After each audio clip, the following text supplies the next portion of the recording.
Good evening. This is Frank Knight. May I introduce our co-editors for this edition of the Longines Chronoscope? Larry Lasser, CBS News correspondent, and Kenneth Crawford, National Affairs Editor of Newsweek magazine.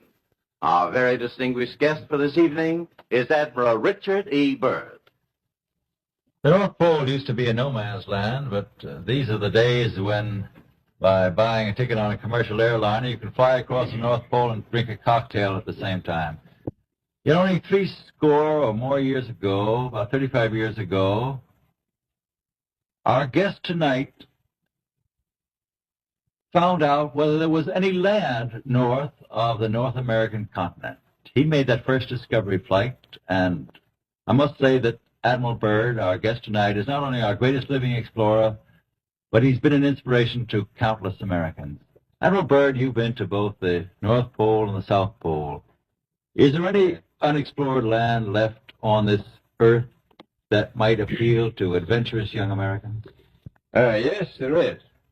And not up around the North Pole, because it's getting crowded up there now, because they find out it's really usable, not only to live in, but militarily. But strangely enough, there's left in the world today an area as big as the United States that's never been seen by a human being. And that's beyond the pole on the other side of the South Pole from Middle America. And I think it's quite astonishing that there should be an area as big as that unexplored. That's a tremendous So challenge. there's a lot of adventure left down at the bottom of the world. Well, Admiral, do you hope to see that? I do. Well, Admiral, Yeah. would you say that since you've been to both the extremities of Earth, are these expeditions to such far-off places, are they getting easier because of modern techniques, or is danger still close at hand? Well, it's a little risky, but nothing like it used to be with the old slow planes and the small cruising radius where we had to put down bases. We replaced the dog teams, and of course that was a big improvement.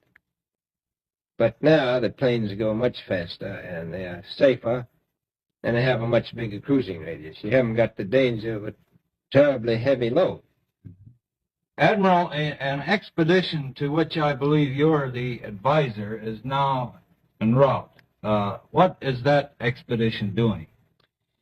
Well, that's the icebreaker Atka, and it's a reconnaissance expedition.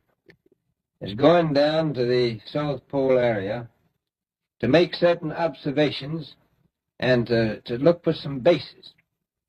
They will be back in April, and they will report back, and upon the information we get from that undertaking, we will base the bigger expedition that's to follow. Is that very definitely planned, or is that... That is being planned right now. So I'm willing to say to you that there will be a number of expeditions that will follow, I think, year after year, bottom of the world, because the government has really become interested. Well, Admiral Byrd, I can understand, I think everybody can, the interest in the North Pole because it's so near our greatest challenger, Soviet Russia. But why this interest in the bottom of the world? Nobody living down there, is there? No, it's pretty cold. There's only one permanent resident, that's the emperor penguin. The little ones live further north. I tell you one reason they're interested. It's by far the most valuable, important place left in the world for science. That's why the scientific groups all over the nation are really interested. But more important than that, it has to do with the future of the nation, those to come after us, or even during your lifetime, because it happens to be an untouched reservoir of natural resources. And, you know, as the world shrinks with an ever-increasing acceleration, far-flung places, once useless like we thought the North Pole was, and no man's land, become very useful. The bottom of the world will be important, not only to us, but to our allies.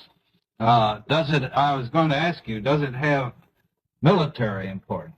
It has some, and as the world shrinks, it will continue to shrink with an ever-increasing acceleration, thus bringing these places closer. And in the future, I can see a time when it will be very, very important strategically. Well, has the development of air power increased the strategic importance of places like the very much Parma Peninsula, we'll say? very much so.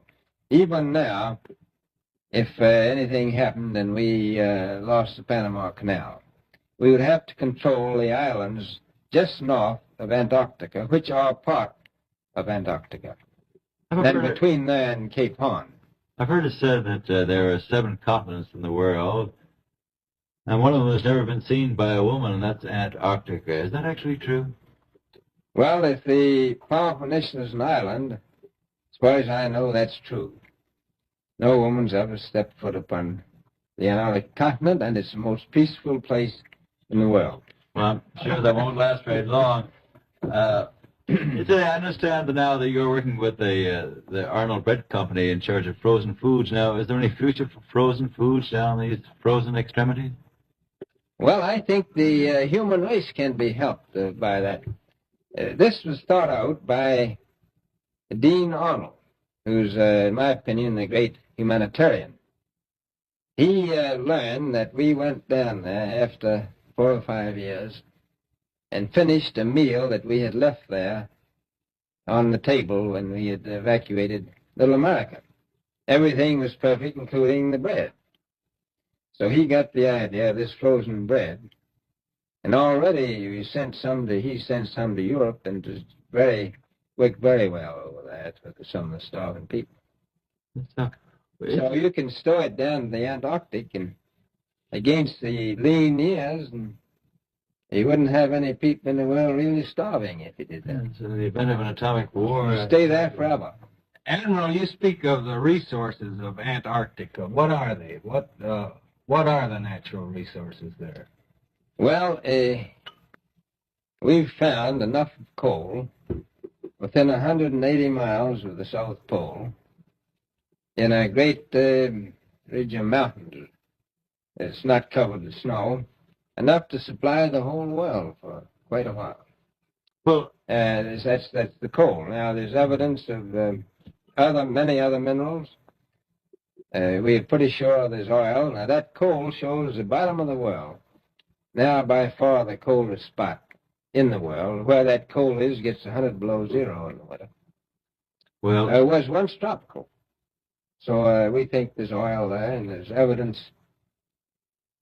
probably uranium there. Is it any secret? Is there uranium there? That would be the only thing that would be practical to actually go after, I suppose. Everything else would be economically unfeasible, wouldn't it? Well, as we recklessly expend our resources, the time will come when we'll have to go after. I avoided what you said about uranium. I'm not sure about that. I don't want to have the world fight over the Antarctic. Admiral, is there a competition among other nations to try to get information about Antarctica and possibly to secure some of these resources? Well, yes. There are now 7 nations very much interested. Russia is interested tremendously. That I'm sure of. Australia has an expedition down there. The Argentine, the Chile, New Zealand, Britain, and so on. Now, you can understand those people down there being interested because they live down there, the New Zealanders, the Argentinians, the Chileans, and Australians. And so we don't do much about claiming anything. Admiral, you make this sound a little crowded. Are there that many expeditions now there or en route there? Well, you know, as I said, it's the most peaceful place in the world, but I don't think it will be for long because of this intense interest on the part of other nations and this nation. Well, Admiral Byrd, are private expeditions a thing of the past? Is expedition and exploration, making expedition and exploration now purely a government function because of the tremendous cost No, I of don't think organization? so.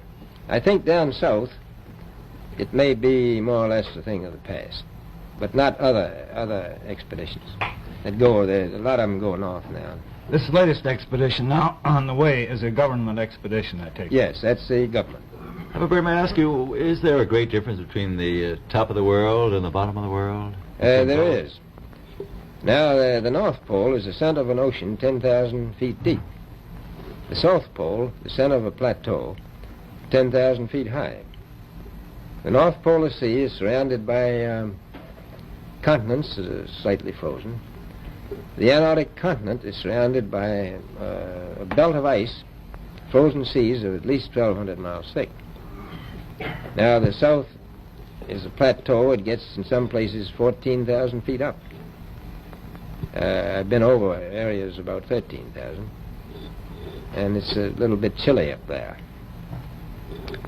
So there's that big difference between the top and bottom of the world. The North really isn't very cold up there on the Arctic Ocean. Not compared to the South. Admiral Byrd, we often hear it said that our young Americans now aren't as hardy as their forefathers. Do you think that Americans do measure up to the standards, the physical standards and morale standards of the past? I do. I don't believe that. I think they're just as hardy. Well, what would you say was the most valuable factor on an expedition? Is it morale, or physical courage, or is it sheer equipment? Well, I've always thought that loyalty was by far the most important trait. The British told me that when I first went down in 28, that I couldn't possibly get through the winter night without a mutiny if I took more than 20 men. But to serve science, I had to take 42 men. Then I took 56 the next time, and so on. So, and I did find that loyalty was the most important thing during the winter night when it's very hard on your nerves. I think that's straight. That's a very valuable characteristic at any time. Well, thank you very much, Admiral Byrd. It's been a great pleasure to have you here tonight. It's a pleasure to be with you. The opinions expressed on the Longines Chronoscope were those of the speakers.